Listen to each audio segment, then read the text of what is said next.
Hola, somos el grupo formado por Celia, Zoe, Óscar, Eva y Sol y vamos a hablar sobre el seminario 1 de la neurociencia de la percepción. El sistema nervioso es un conjunto de células especializadas en la conducción de señales eléctricas. Está formado por neuronas y células gliales. Estas células se encargan de interactuar con el entorno. Las neuronas reciben, procesan y transmiten la información para que pueda viajar de un lugar a otro del organismo. La mayor parte de los animales pluricelulares tienen sistemas nerviosos con funciones básicas similares, aunque con un grado de complejidad muy variable. Su principal misión es procesar los acontecimientos externos con la ayuda de la experiencia y emitir una respuesta motora en consecuencia.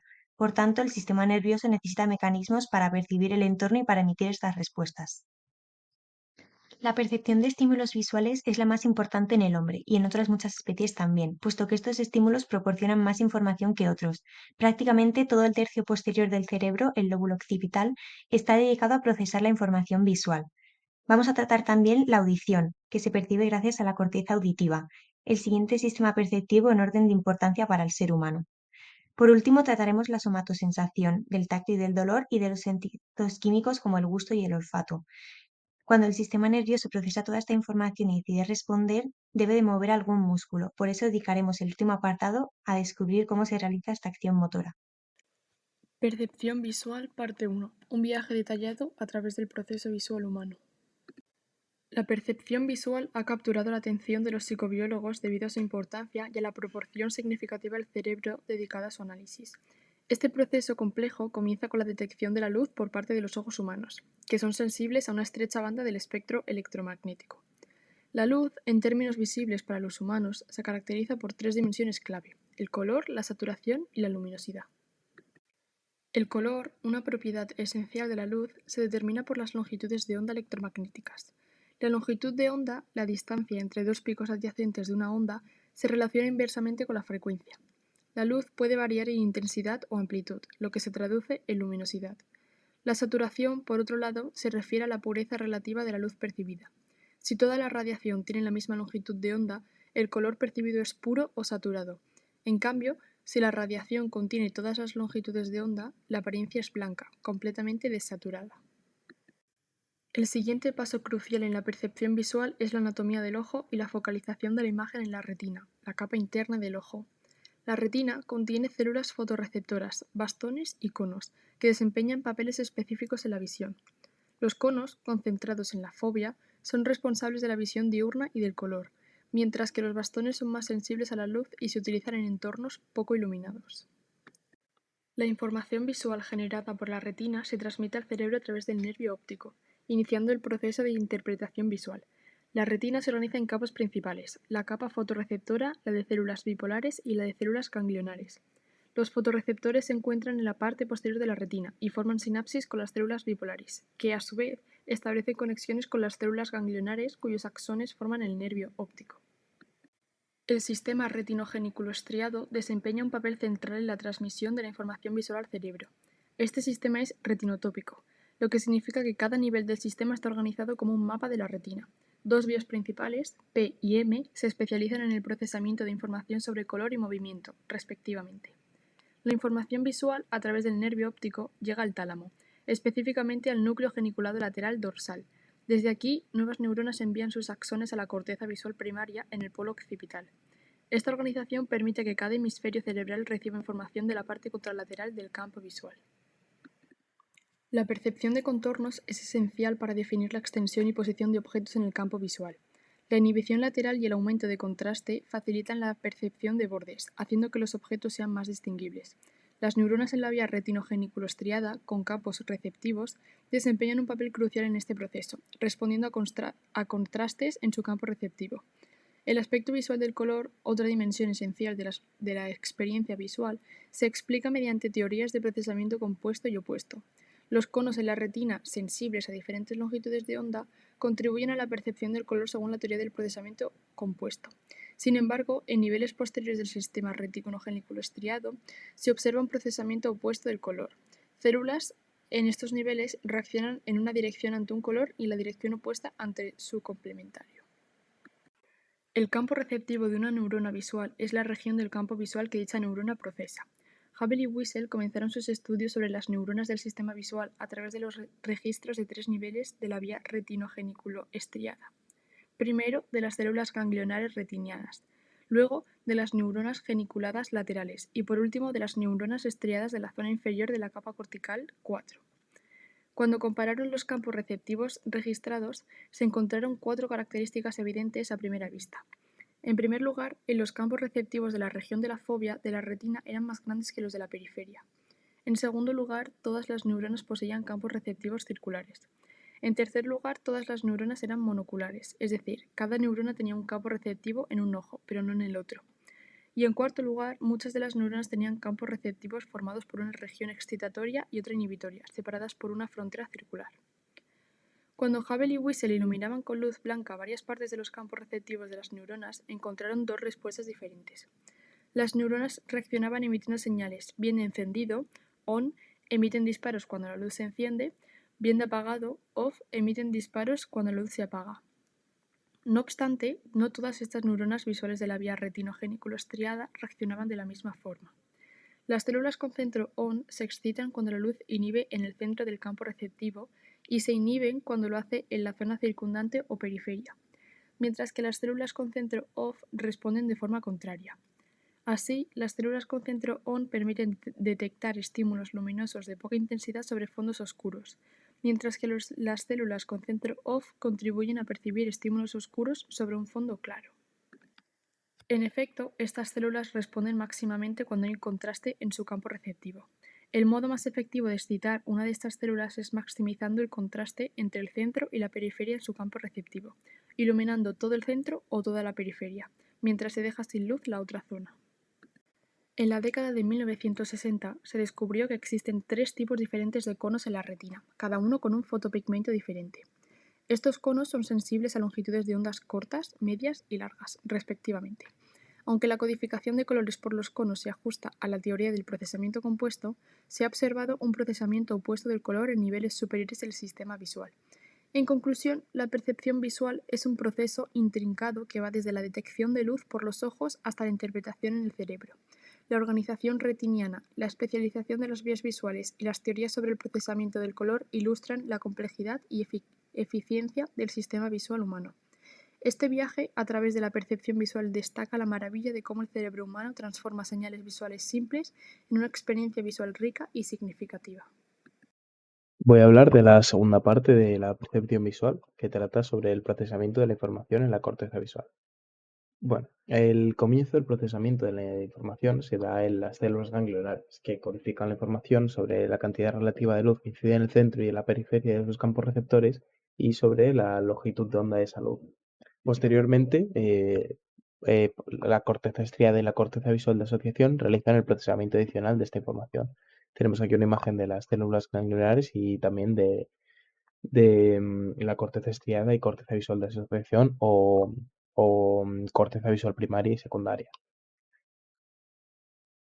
La corteza estriada consiste en 6 capas principales dispuestas en bandas paralelas a la superficie, que contienen los núcleos de los cuerpos celulares y sus árboles dendríticos.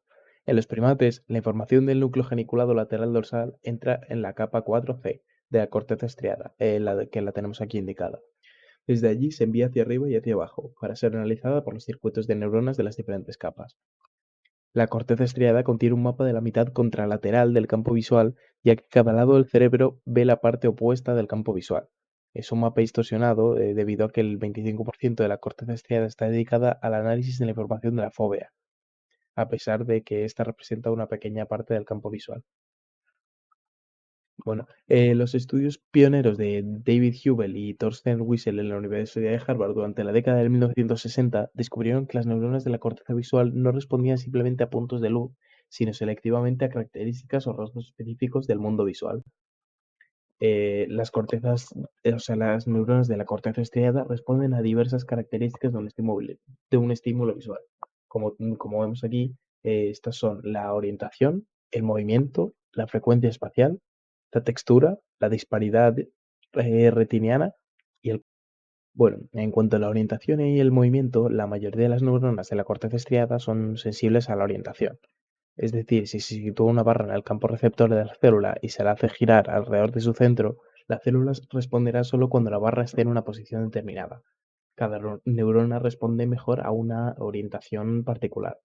Aquí en las imágenes podemos ver como bueno, una representación de un ejemplo de una neurona que en la primera imagen observamos que al no estar en la posición apropiada no está produciendo respuesta, y en la segunda imagen, cuando está perfectamente horizontal, que es el caso de esta neurona, pues sí que produce respuesta.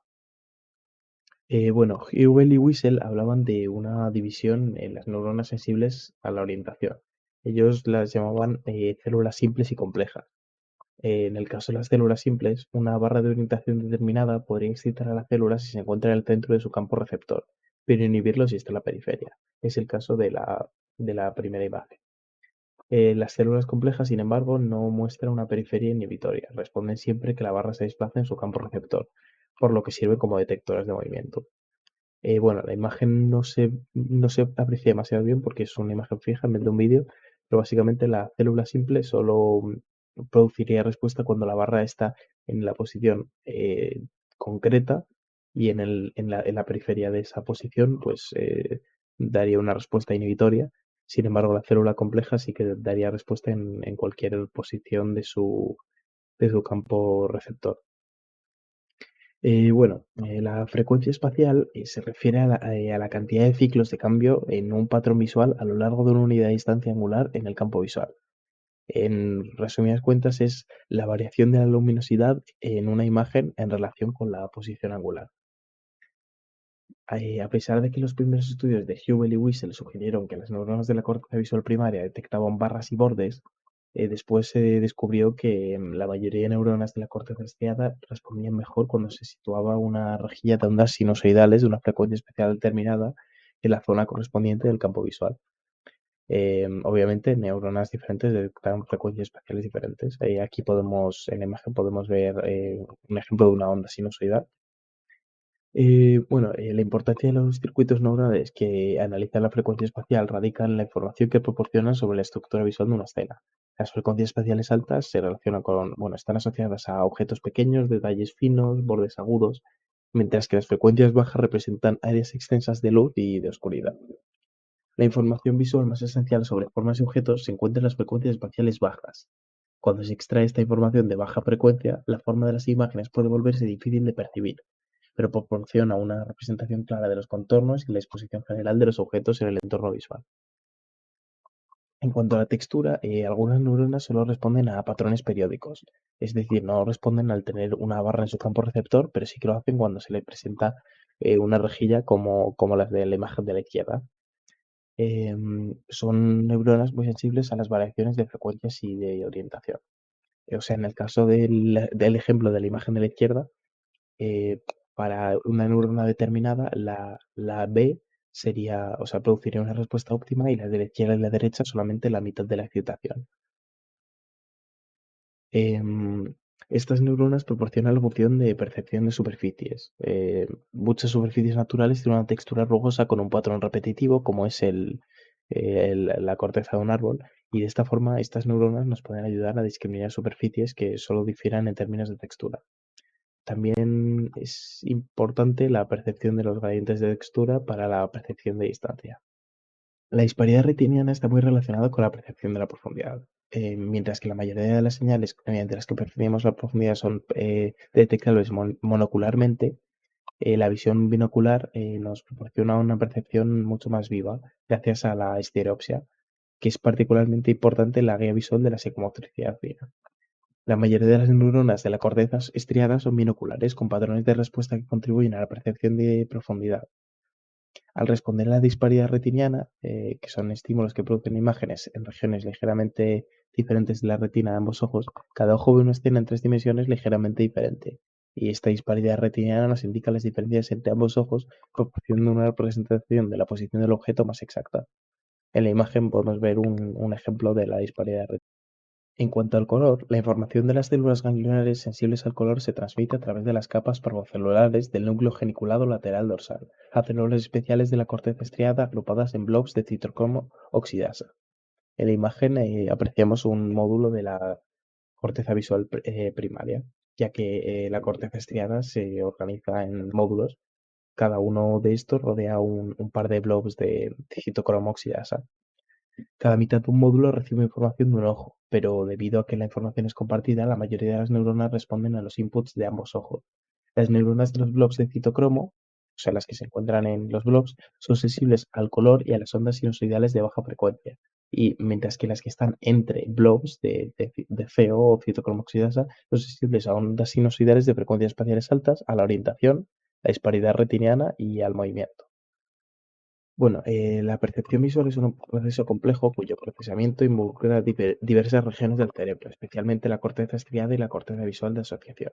Aunque la corteza estriada es esencial para la percepción visual, la percepción de objetos y sistemas visuales no ocurre de manera global en ella. Cada módulo de corteza estriada se enfoca en una pequeña parte del campo visual, por lo que la información de estos módulos individuales debe combinarse en la corteza visual de asociación para lograr una percepción completa. La corteza visual de asociación presenta dos corrientes de análisis: la vía visual ventral, encargada del color y la forma, y la vía visual dorsal, que se ocupa del movimiento y la localización espacial. Estas corrientes tienen su origen en la corteza estriada y se proyectan hacia regiones específicas. La corriente ventral llega a la corteza del lóbulo temporal inferior, mientras que la corriente dorsal se dirige hacia la corteza del lóbulo parietal posterior. La primera reconoce que es un objeto, mientras que la segunda identifica dónde está localizado. La corriente dorsal recibe inputs magnocelulares, pero la ventral recibe tanto magnocelulares como parvocelulares. Estos procesan diferentes tipos de información visual, como el color y los detalles finos. La corteza estriada envía axones a la corteza extraestriada, una región de la corteza visual de asociación que la rodea. Esta región se compone de varias regiones especializadas, cada una con mapas independientes del campo visual. Estas regiones están dispuestas jerárquicamente, comenzando con la corteza estriada, y la información fluye principalmente en sentido ascendente a través de la jerarquía. En cuanto a la percepción del color, las neuronas de los blobs de citocromoxidas en la corteza visual estriada responden a los colores y presentan una respuesta oponente. Esta información es analizada en las regiones de la corteza visual de asociación que forman la corriente ventral. Es importante el fenómeno de la constancia del color, donde la apariencia de los colores de los objetos permanece constante independientemente de la fuente de luz que les rodee, gracias a la compensación realizada por nuestro sistema visual. Esta compensación implica comparar la composición de color de cada punto del campo visual con el color promedio de la escena entera. Entonces, la constancia del color es esencial para distinguir objetos de manera consistente, incluso cuando las condiciones de iluminación cambian. Las neuronas sensibles al color presentan un campo receptor secundario que, cuando se estimula, no provoca respuesta, pero puede suprimir la respuesta a otro estímulo en el campo primario. Esta sustracción de los campos receptores puede contribuir a la constancia del color. La podemos ver representada en esta imagen.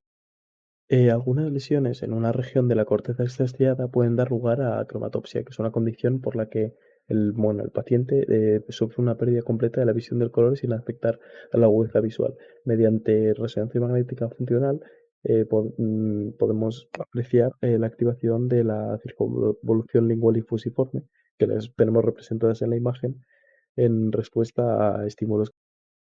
El análisis de la forma que tiene lugar en la corteza visual empieza en las neuronas de la corteza estriada, que son sensibles a la orientación y a la frecuencia espacial. En los primates, el reconocimiento de los patrones visuales y la identificación de objetos particulares tiene lugar en la corteza temporal inferior, localizada en la región ventral del lóbulo temporal al final de la corriente ventral. La corteza temporal inferior consiste en dos regiones principales, las áreas T y TO, de tamaño completamente variable. Las de la área TO son generalmente mayores que las neuronas del área V4, pero más pequeñas que las neuronas del área TE.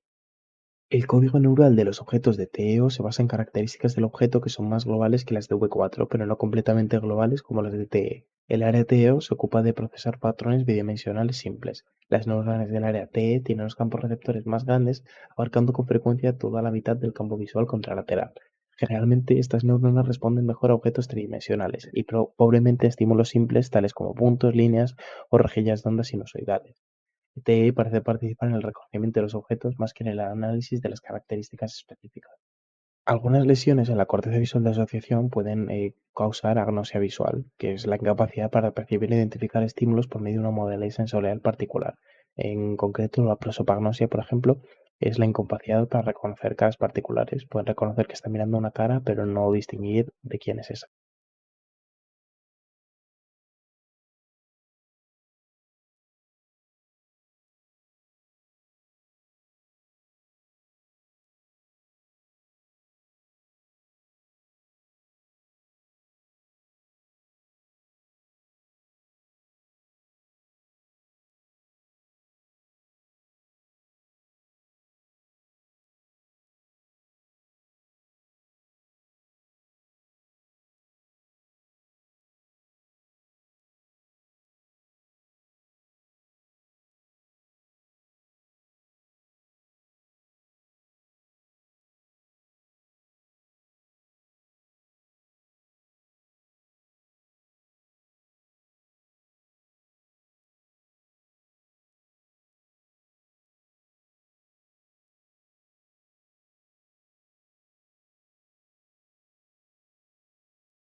Percepción auditiva y sistema vestibular. Esta parte se va a dividir en dos, por un lado la audición y por otro el sistema vestibular. Comenzamos con la audición. El sistema auditivo percibe objetos y sucesos a través de los sonidos que estos producen. Estos son en realidad vibraciones de moléculas del aire que estimulan el sistema auditivo. Cuando un objeto vibra, sus movimientos producen ondas que viajan a unos 360 metros por segundo.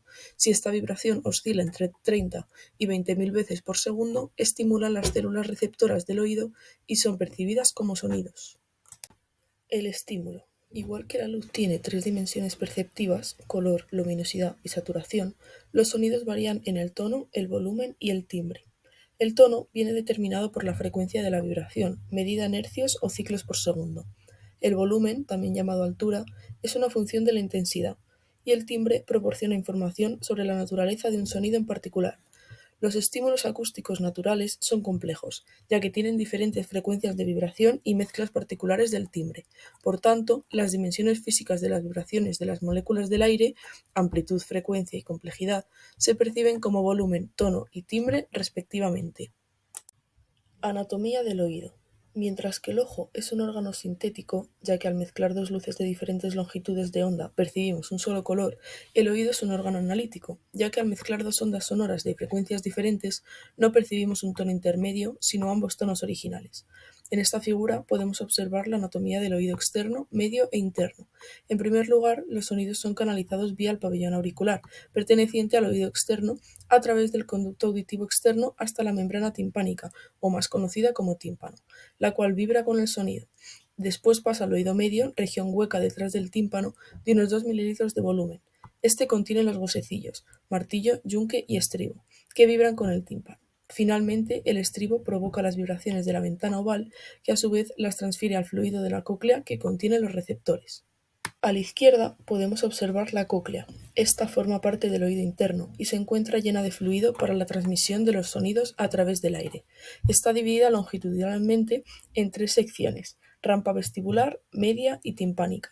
Además, tiene una apertura cubierta por una membrana, la ventana redonda, la cual permite que el fluido pueda moverse.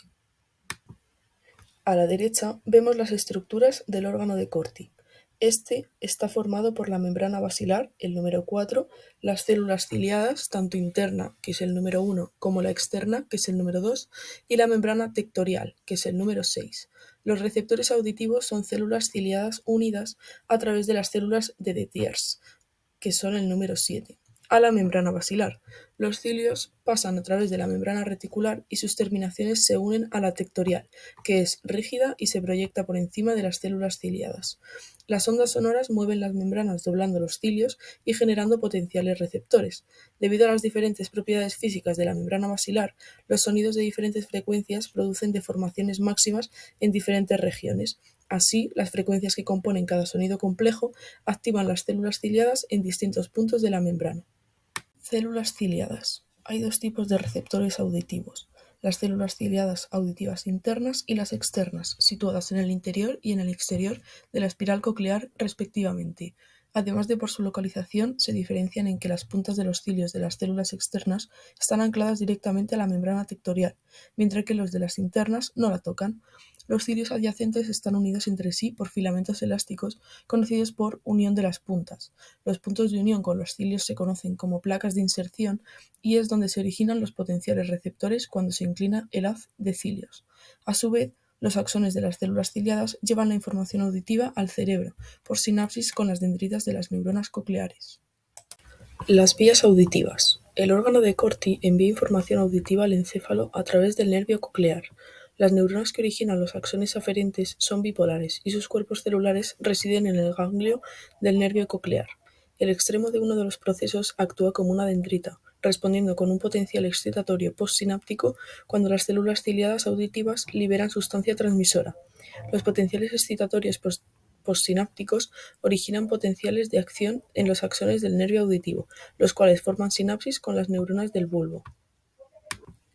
Cada nervio coclear tiene unos 50.000 axones aferentes. Las dendritas del 95% de estos axones forman sinapsis con las células ciliadas internas. La mayoría de las fibras aferentes realizan contacto con una única célula ciliada interna, pero cada una de estas forma sinapsis con unas 20 fibras. El 5% restante de fibras forman sinapsis con las mucho más numerosas células ciliadas externas, en una proporción de una fibra para cada 30 células. De este modo, a pesar de que las células ciliadas internas representen el 29% del total de células receptoras, sus conexiones con el nervio auditivo son vitales para la transmisión de la información auditiva hacia el sistema nervioso central.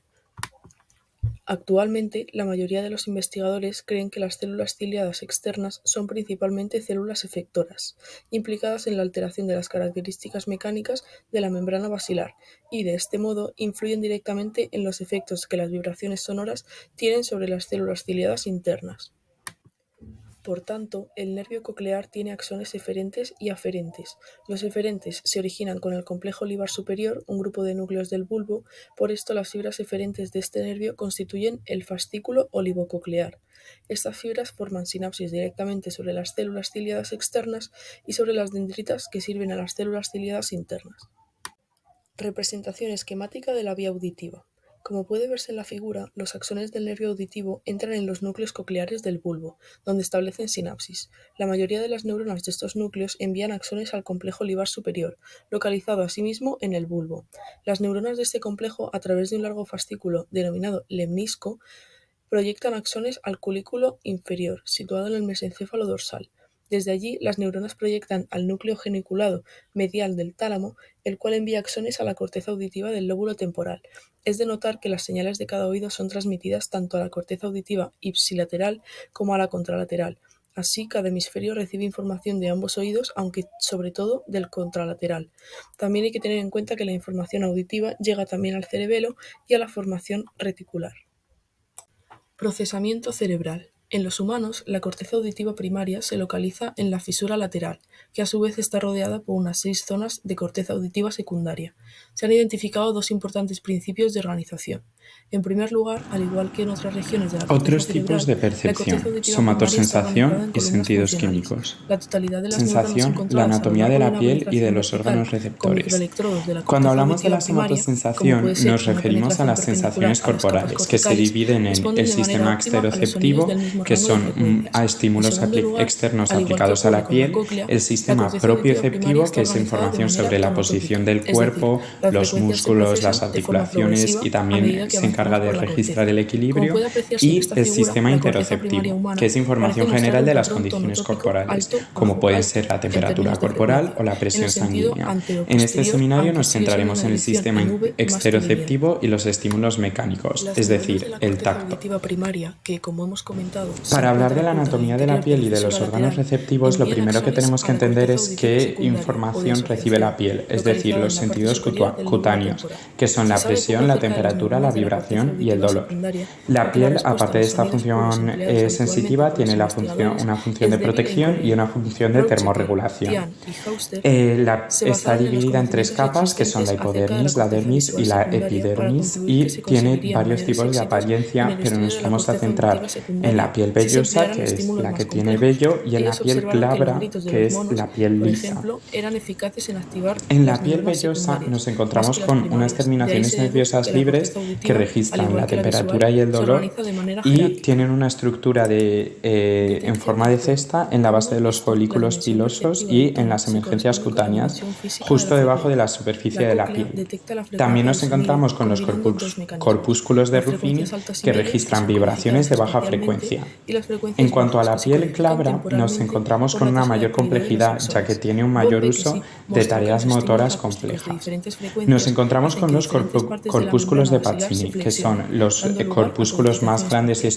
De este estudiados modo, si las neuronas de un extremo de la de membrana la se superficie excitan con cutánea. las frecuencias altas y las de otro Se extremo encuentran con en los frecuencias genitales bajas, podemos externos, en decir las que la glándulas frecuencia del mamarias, en sonido toda está la piel codificada por glabra las y en membranas algunos particulares órganos que estén internos. activas. A su vez, Tienen una la actividad de estructura como axones si del nervio estuviese coclear como una informa al cerebro cebolla sobre la presencia enrollada, de sonidos y frecuencias llegando a determinadas. 70 Sin capas embargo, y como alrededor de indicábamos, un las botón frecuencias más terminal bajas, hasta unos mielinizado. milhercios, no parecen codificarse Son de esta manera. sensibles al Parece tacto ser y que a las la frecuencias vibración de bajas son detectadas por frecuencia. neuronas que Y descargan cuando el en sincronía corpúsculo se con los dobla, se movimientos manda del una extremo señal apical al de la membrana cerebro. basilar, es decir, También nos las encontramos con diferentes los frecuencias corpúsculos de bajas se Meissner, detectan que mediante codificación se encuentran temporal en las por su papilas y diferente registran tasa de vibraciones descarga. de baja frecuencia.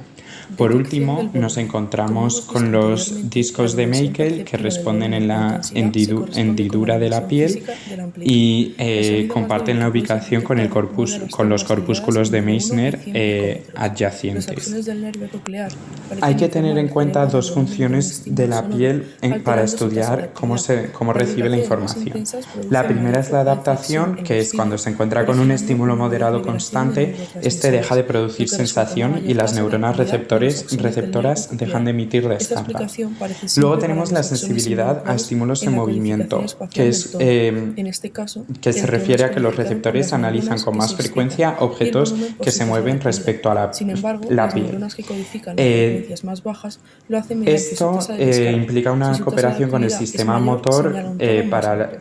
Por ello, identificar muchos objetos investigadores mediante creen que el volumen de sensaciones los sonidos de baja cinestésicas, frecuencia es como codificado por por un número de ejemplo axones que si la están presión es activos en un momento localizada, dado. significa que es un objeto duro, pero Detección si del la timbre. presión es La suave y dimensión difusa, es un perceptiva del objeto timbre se blando. corresponde con la complejidad de la onda sonora. Aunque las investigaciones realizadas en el laboratorio utilizan con frecuencia ondas sinusoidales puras como estímulo, estas ondas raramente se encuentran fuera del laboratorio. Lo que oímos son sonidos con una rica mezcla de frecuencias, es decir, sonidos de timbre complejo. Por ejemplo, consideremos un clarinete sonando con una nota determinada. Si la oímos, podemos decir fácilmente que es un clarinete, y no una flauta o un violín. Esto es posible porque estos instrumentos producen sonidos de timbre diferente que nuestro sistema auditivo puede distinguir. Un análisis de Fourier de la forma de la onda demuestra que ésta consiste realmente en una serie de componentes sinusoidales que incluyen la frecuencia fundamental y muchos sobretonos, múltiplos de la frecuencia fundamental. Cuando la membrana basilar se estimula con el sonido de un clarinete, diferentes porciones de ella responden a cada uno de los sobretonos. Esta respuesta produce un patrón de actividad único, anatómicamente codificado en el nervio coclear, el cual es identificado por el sistema auditivo del encéfalo.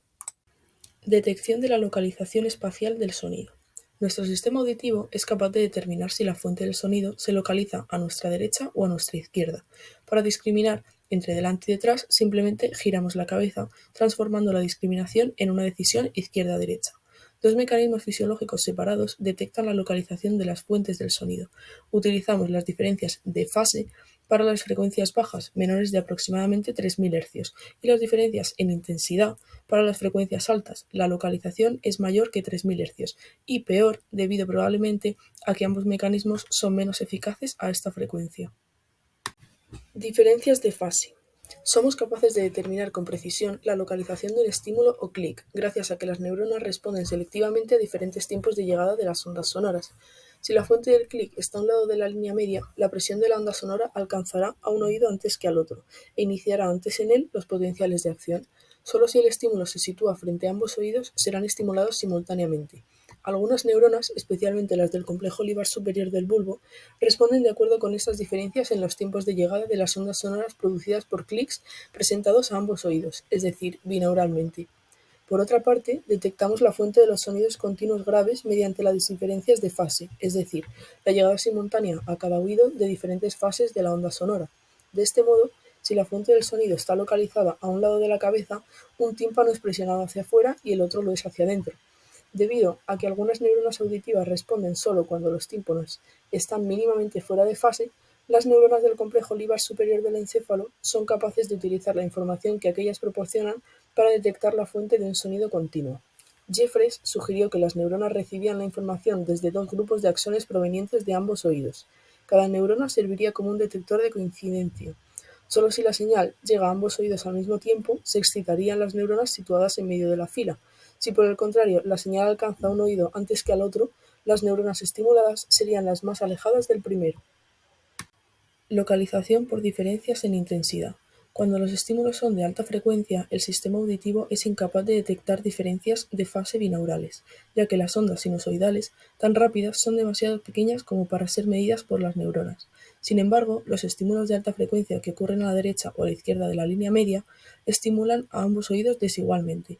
La propia cabeza absorbe ondas de alta frecuencia, produciendo una sombra sónica, de manera que el oído opuesto a la fuente del sonido recibe una estimulación menor. Algunas neuronas responden diferencialmente a los estímulos binaurales, de diferente intensidad de cada oído, lo que significa que proporcionan información que puede ser utilizada para detectar el origen de tonos de alta frecuencia.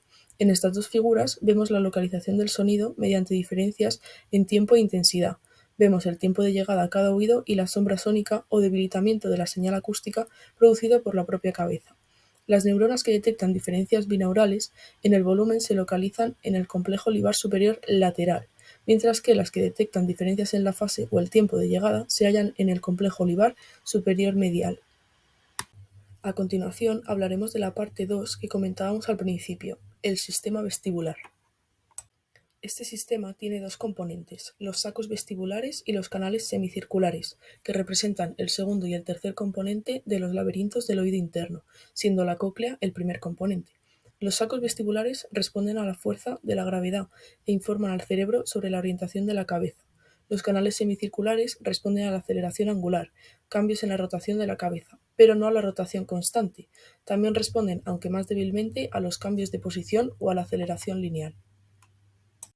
Las funciones del sistema vestibular son el equilibrio, el mantenimiento de la cabeza en una posición erguida y el ajuste de los movimientos de los ojos para compensar los movimientos de la cabeza. Los canales semicirculares están orientados siguiendo los tres planos principales de la cabeza, sagital, transversal y horizontal. Los receptores de cada canal responden máximamente a la aceleración angular en uno de los planos. Un canal semicircular consiste en un canal membranoso flotando en el interior de otro óseo. El canal membranoso contiene un fluido denominado endolinfa y flota en un fluido denominado perilinfa. Un engrosamiento denominado ampolla contiene el órgano en el cual residen los receptores sensoriales. Estos consisten en células ciliadas similares a las que se encuentran en la cóclea. Sus cilios están embebidos en una masa gelatinosa denominada cúpula, que obstruye parte de la ampolla. Por su parte, los sacos vestibulares, el utrículo y el sáculo, son redondeados y cada uno contiene una porción del tejido receptor localizado en el suelo del utrículo y en la pared del sáculo cuando la cabeza está en posición erguida. El tejido receptor también contiene células ciliadas, cuyos cilios están embebidos en una masa gelatinosa superpuesta, que contiene otoconía, carbonato cálcico. Esto hace que la masa gelatinosa se desplace de su posición cuando cambia la orientación de la cabeza. Las células ciliadas de los canales semicirculares y los sacos vestibulares son similares y tienen varios cilios, ordenados del más corto al más largo.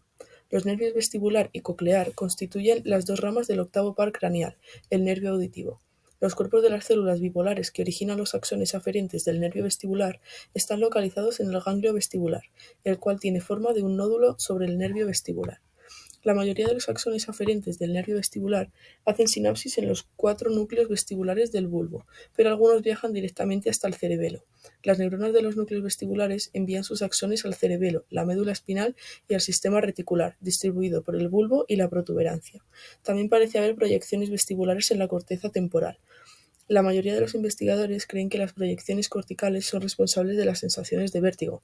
Las proyecciones descendentes a regiones caudales del tronco del encéfalo parecen producir las náuseas, el vómito y el mareo, y las proyecciones hacia los núcleos del tronco del encéfalo que controlan la musculatura del cuello están implicadas en el mantenimiento de la posición erguida de la cabeza. Para finalizar con esta parte, hablaremos de otros nervios craneales. Otras proyecciones son las que se dirigen hacia los núcleos de los nervios craneales tercero, cuarto y sexto, que controlan la musculatura de los ojos. Cuando andamos o especialmente cuando corremos, la cabeza sufre algunos movimientos o sacudidas. El sistema vestibular ejerce un control directo sobre el movimiento de los ojos para compensar los movimientos repentinos de la cabeza. Este proceso, denominado reflejo vestibulocular, mantiene la imagen retiniana claramente estable. Otros tipos de percepción: somatosensación y sentidos químicos. La somatosensación, la anatomía de la piel y de los órganos receptores. Cuando hablamos de la somatosensación, nos referimos a las sensaciones corporales, que se dividen en el sistema exteroceptivo, que son estímulos externos aplicados a la piel, el sistema propioceptivo, que es información sobre la posición del cuerpo, los músculos, las articulaciones, y también se encarga de registrar el equilibrio, y el sistema interoceptivo, que es información general de las condiciones corporales, como pueden ser la temperatura corporal o la presión sanguínea. En este seminario nos centraremos en el sistema exteroceptivo y los estímulos mecánicos, es decir, el tacto. Para hablar de la anatomía de la piel y de los órganos receptivos, lo primero que tenemos que entender es qué información recibe la piel, es decir, los sentidos cutáneos, que son la presión, la temperatura, la vibración y el dolor. La piel, aparte de esta función sensitiva, tiene una función de protección y una función de termorregulación. Está dividida en 3 capas, que son la hipodermis, la dermis y la epidermis, y tiene varios tipos de apariencia, pero nos vamos a centrar en la piel vellosa, que es la que tiene vello, y en la piel glabra, que es la piel lisa. En la piel vellosa nos encontramos con unas terminaciones nerviosas libres que registran la temperatura y el dolor y tienen una estructura en forma de cesta en la base de los folículos pilosos y en las emergencias cutáneas justo debajo de la superficie de la piel. También nos encontramos con los corpúsculos de Ruffini que registran vibraciones de baja frecuencia. En cuanto a la piel glabra, nos encontramos con una mayor complejidad, ya que tiene un mayor uso de tareas motoras complejas. Nos encontramos con los corpúsculos de Pacini, que son los corpúsculos más grandes y estudiados de la superficie cutánea. Se encuentran en los genitales externos, en las glándulas mamarias, en toda la piel glabra y en algunos órganos internos. Tienen una estructura como si estuviese como una cebolla enrollada, llegando a 70 capas alrededor de un botón terminal mielinizado. Son sensibles al tacto y a la vibración de alta frecuencia, y cuando el corpúsculo se dobla se manda una señal al cerebro. También nos encontramos con los corpúsculos de Meissner, que se encuentran en las papilas y registran vibraciones de baja frecuencia. Por último, nos encontramos con los discos de Meckel, que responden en la hendidura de la piel y comparten la ubicación con los corpúsculos de Meissner adyacentes. Hay que tener en cuenta 2 funciones de la piel para estudiar cómo recibe la información. La primera es la adaptación, que es cuando se encuentra con un estímulo moderado constante, este deja de producir sensación y las neuronas receptoras dejan de emitir descargas. Luego tenemos la sensibilidad a estímulos en movimiento, que se refiere a que los receptores analizan con más frecuencia objetos que se mueven respecto a la piel. Esto implica una cooperación con el sistema motor para identificar objetos mediante sensaciones cinestésicas, como por ejemplo si la presión es localizada significa que es un objeto duro, pero si la presión es suave y difusa es un objeto blando. Las vías somatosensoriales se dividen en 2. La primera es el sistema lemniscomedial columno-dorsal, que se encarga de la información sobre el tacto y la propiocepción. Las neuronas sensoriales entran a la médula espinal por una raíz dorsal y es un sistema ipsilateral. Ascienden por el lado que entran. Cuando llegan al bulbo raquídeo establecen sinapsis a los núcleos de la columna dorsal. Después los axones se decusan, es decir, cambian de lado y llegan al lemnisco medial. Y después esto lleva al núcleo posterior ventral contralateral del tálamo. Al núcleo posterior ventral contralateral del tálamo también pueden llegar por el nervio trigémino cuando la somatosensación viene de la cara. De esta parte del tálamo pueden ir a la corteza somatosensorial primaria o secundaria o a la corteza parietal posterior.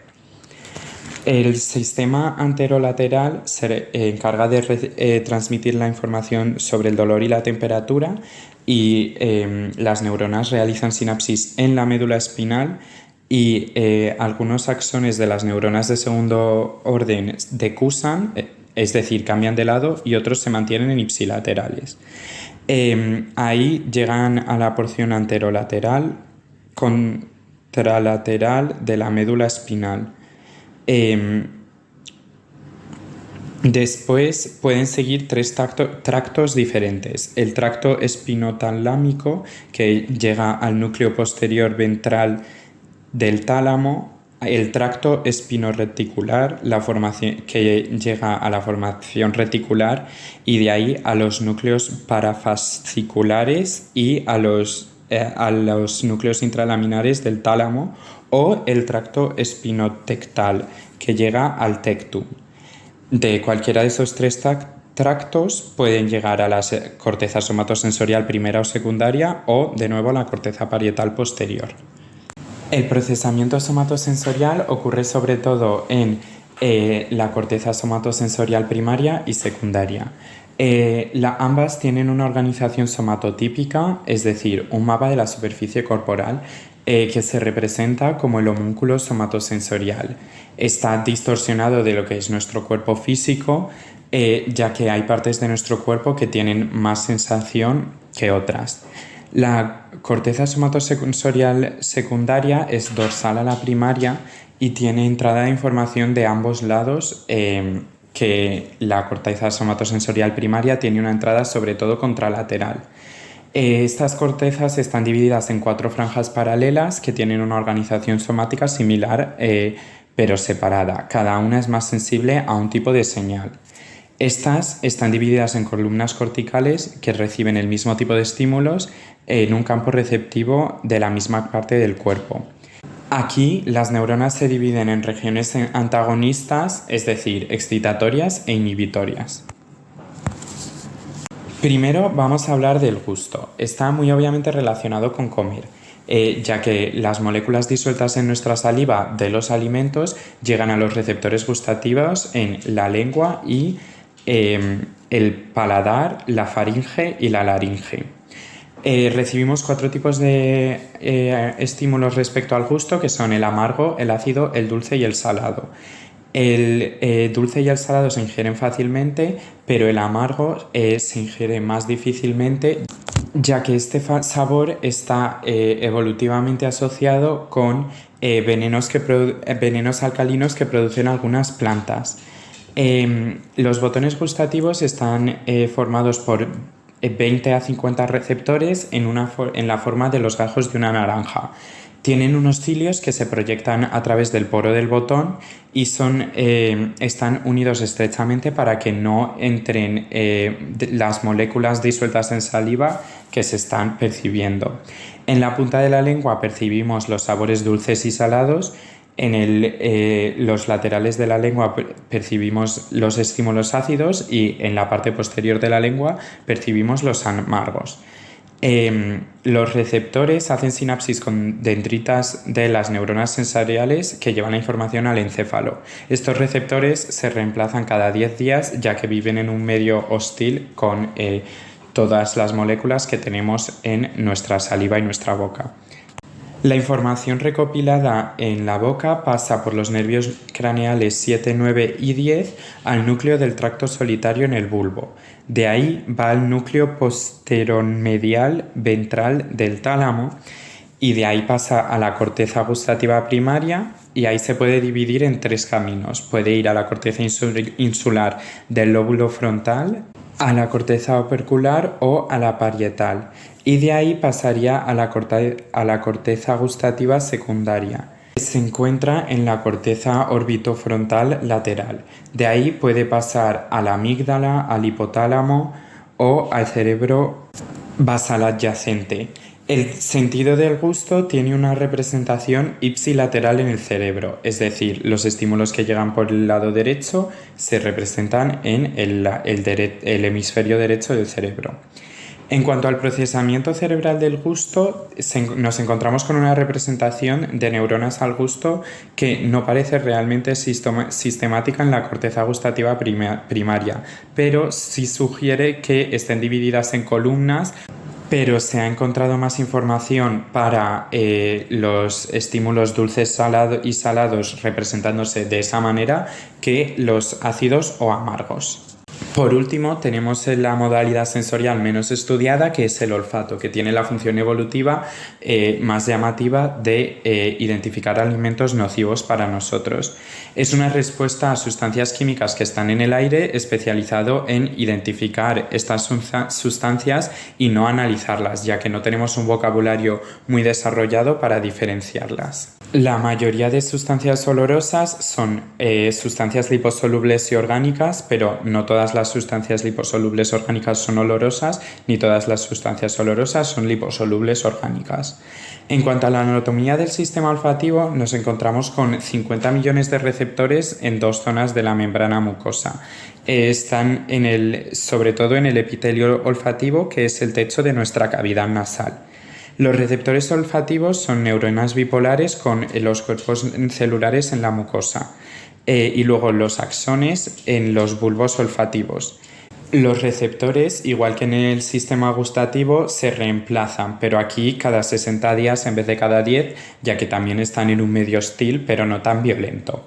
En cuanto a la vía olfativa, la información llega a los lóbulos temporales mediales.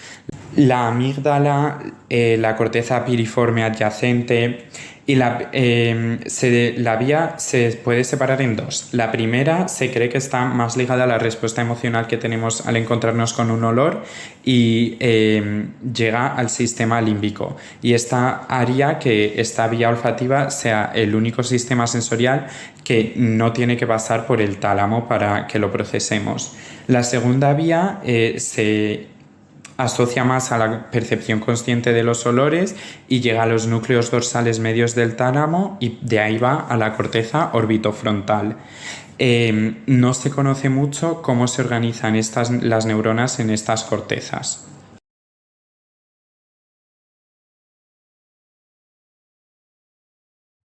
Los músculos estriados, también denominados esqueléticos o voluntarios, son solo uno de los 3 tipos de músculos con los que cuenta el organismo, aunque son los únicos que funcionan bajo el control consciente y están controlados por el sistema nervioso sensorio-motor.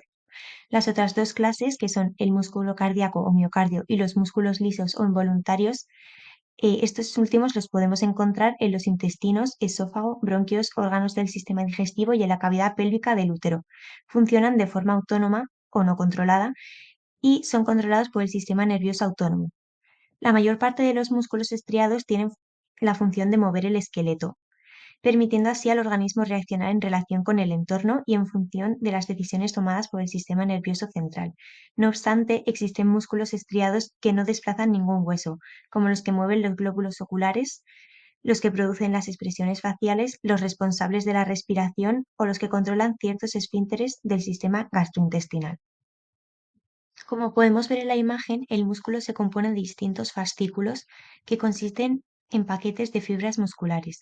Dichas fibras musculares muestran una especie de bandas o estrías que dan su nombre al grupo, en contraste con los músculos lisos que carecen de ellas. En general, los músculos esqueléticos tienen forma alargada y sus 2 extremos se insertan en estructuras óseas por medio de los tendones, aunque algunos músculos no tienen forma alargada, sino que son circulares como los orbiculares que rodean los ojos y los labios, otros triangulares como el deltoides situado en los hombros.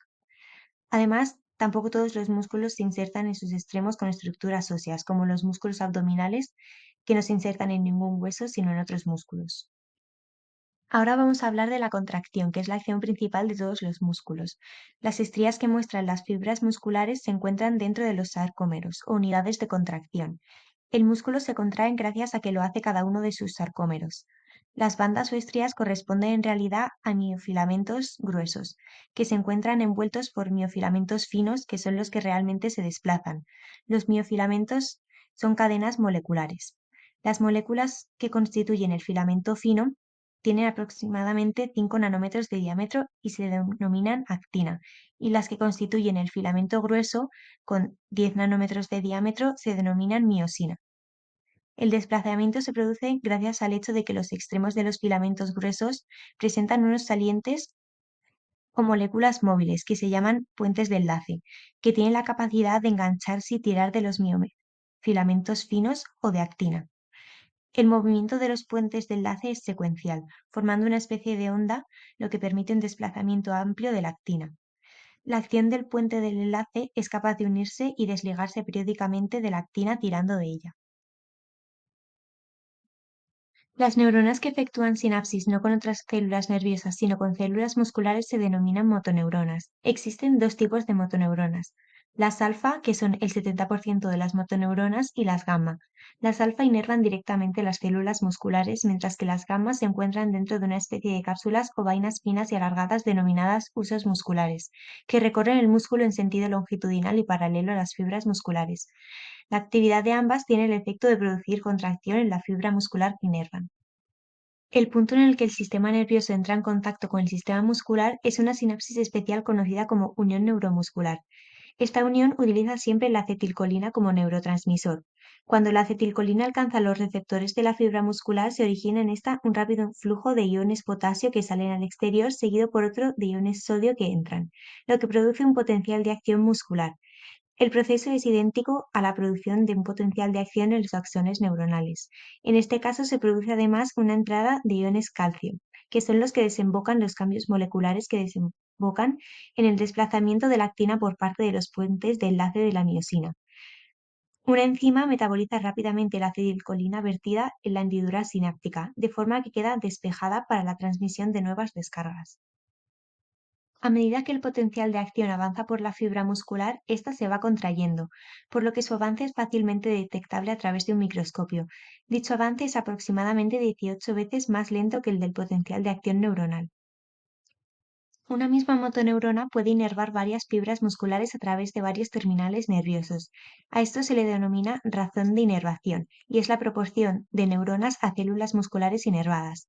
Allí donde se requieren movimientos precisos, es decir, donde se requieren muchos grados de intensidad de contracción por parte del músculo, cada célula nerviosa inerva un pequeño número de células musculares. Así, por ejemplo, en la laringe, en los músculos oculares o en los dedos, la razón puede ser de 1 a 3. Una motoneurona controla la contracción de 3 fibras musculares. En cambio, en los músculos en los que es más importante la potencia que la precisión, cada neurona controla muchas fibras musculares, como en el bíceps o los gemelos, que la razón de inervación es muy baja, pudiendo llegar a ser de 1 a 1000. Los músculos no están únicamente inervados por neuronas eferentes, también existen neuronas aferentes que proporcionan información al sistema nervioso sobre qué grado de contracción experimenta el músculo en cada momento, facilitando así un proceso de retroalimentación. Esta percepción muscular se denomina propiopercepción y se lleva a cabo por estructuras nerviosas especiales, entre las que destacan los receptores centrales y distales y los receptores tendinosos de Golgi.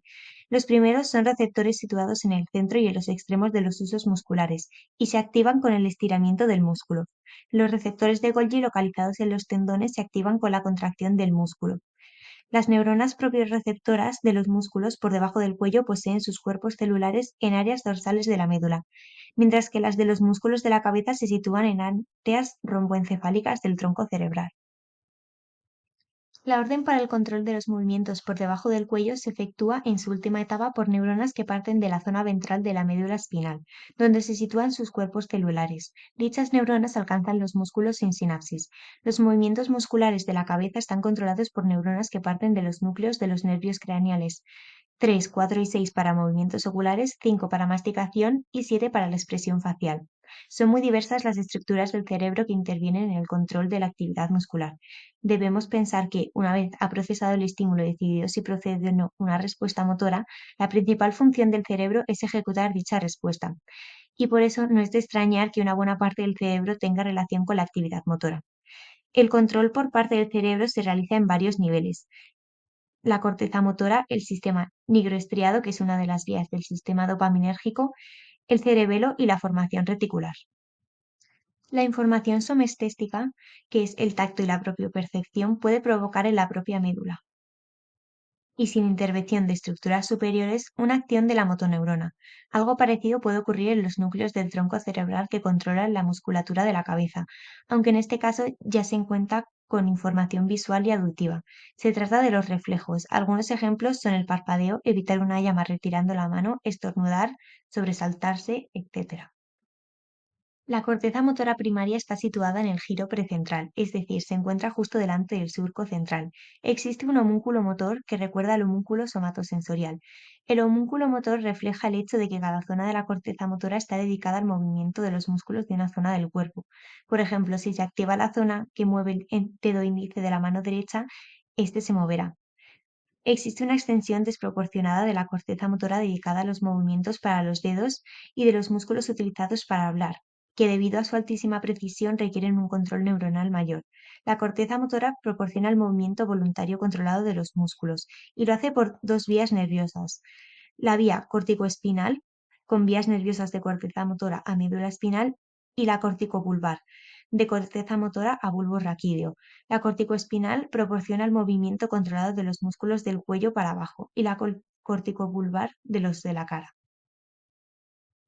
En el sistema nigroestriado intervienen tanto los ganglios basales como la sustancia negra.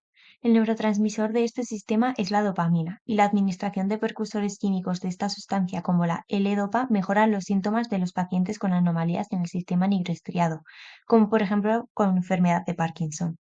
El sistema nigroestriado modula de forma inconsciente la actividad motora, hace que nuestros movimientos sean más suaves y precisos. El cerebelo se dedica únicamente a la actividad motora y lo hace de forma automática. El cerebelo guarda y diseña la secuencia de contracciones musculares que son necesarias para buena parte de nuestras conductas automatizadas. En la corteza no hay espacio suficiente para archivar o diseñar estas secuencias, particularmente las más complejas, y el cerebro es una especie de corteza motora adicional. La corteza ordena al cerebro lo que quiere hacer, pero quien tiene las instrucciones precisas sobre cómo ejecutar una acción compleja es el cerebelo. Este envía proyecciones a la corteza motora pasando por el tálamo para modificar sus órdenes en función de cómo evolucione la acción motora. Las lesiones en el cerebelo causan problemas en el equilibrio y producen lo que se llama descomposición del movimiento. Si un paciente con este problema intenta levantarse, realizará movimientos separados de las articulaciones de las rodillas y tobillos en vez de ejecutar movimientos simultáneos y coordinados. Por último, la formación reticular está constituida por fibras y células nerviosas que forman una red cuyos axones se proyectan hacia el tálamo, hipotálamo, cerebelo y médula espinal. Esta formación reticular controla la actividad del sistema motor gamma, por lo que regula el tono muscular. Dentro de la formación reticular, tanto en la protuberancia como en el bulbo, existen núcleos que poseen funciones motoras específicas automáticas o semiautomáticas, como respirar, estornudar, toser o vomitar. Muchas gracias por vuestra atención y esperamos que hayáis entendido bien el tema.